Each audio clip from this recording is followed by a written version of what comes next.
गरीबी में पल रही मोहिनी का सपना बहुत बड़ा था।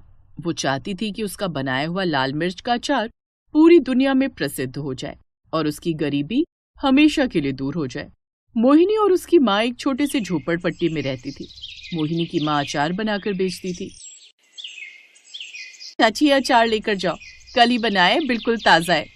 अरे नहीं बिटिया, इस अचार की जरूरत तो तुमको है। ये लो, कुछ पैसे रख लो, तुम्हारे काम आएंगे। अरे नहीं चाची, हमको भीख नहीं चाहिए। आप लोग हम लोगों को इतना गरीब क्यों समझते हैं? रहने दे बेटी, हमारी हालत ही कुछ ऐसी है, तो लोग हमें भिखारी ही समझेंगे। बहन जी, आपको अचार नहीं लेना तो जाइए यहाँ से, हमें भीख नहीं चाहिए। वो औरत वहां से बिना अचार लिए चली गई। ये रोज का काम था। दोनों माँ बेटी घर के बाहर अचार बेचती, लेकिन लोग उनसे अचार खरीदने की बजाय उनकी गरीबी देखकर उन्हें भीख दे जाते थे, जो उन्हें बिल्कुल भी मंजूर नहीं था।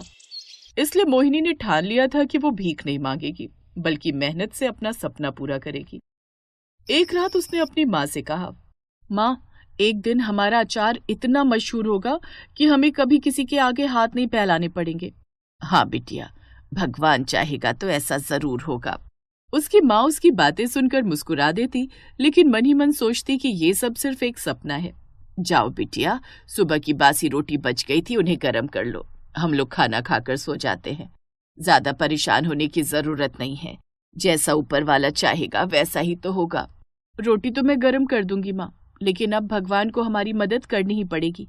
हम गरीबों की यही समस्या है, हम ये मान लेते हैं कि जो ऊपर वाला चाहेगा वही होगा। हम इंसानों की कोई चाह ही नहीं है क्या? बेटा, भगवान के ऊपर गुस्सा दिखाकर कोई फायदा नहीं है। अपना दिमाग मत खराब कर, चुपचाप हम लोग खाना खाकर सो जाते हैं। अगले दिन फिर से दोनों घर के बाहर अचार लेकर बैठ गए, पर कोई उनके पास अचार लेने नहीं आया। धीरे धीरे शाम हो गई। चल बेटा, अंदर चलते हैं, कोई नहीं आने वाला। दोनों माँ बेटी घर के अंदर आ गए। थोड़ी देर बाद उस रात मोहिनी और उसकी माँ झोपड़ी के कोने में बैठे अचार के लिए लाल मिर्च को तैयार करने लगे। माँ, क्यों ना हम अचार बेचने शहर चले? जब तक हम ये गांव नहीं छोड़ेंगे तब तक कुछ नहीं होने वाला। लेकिन बेटा, हम इतनी दूर शहर जाएंगे कैसे? कहाँ रहेंगे? हमारे पास तो ज्यादा पैसे भी नहीं हैं।